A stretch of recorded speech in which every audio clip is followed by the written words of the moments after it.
Sekarang kita test periuk JIPP ni untuk goreng meatball. Okay, so nampak tak?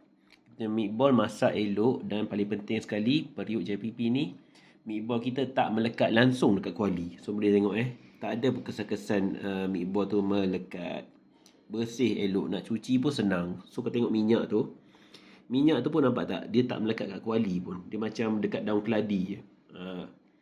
Jadi kalau siapa nak beli periuk JIPP ni boleh beli. Okay? Beli dekat link kat bawah, kat beg kuning kat bawah.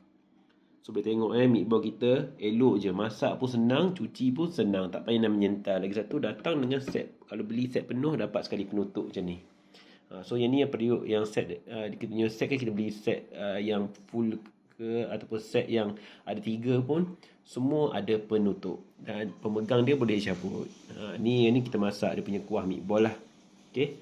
Lepas tu dah siap-siap masak, tak payah nak tukar-tukar pinggan, terus hidang atas meja, sebabnya periuk ni memang cantik dan juga ada penutup. Okay. Ni pun panas-panas lagi. Boleh dapatkan dekat beg kuning kat bawah.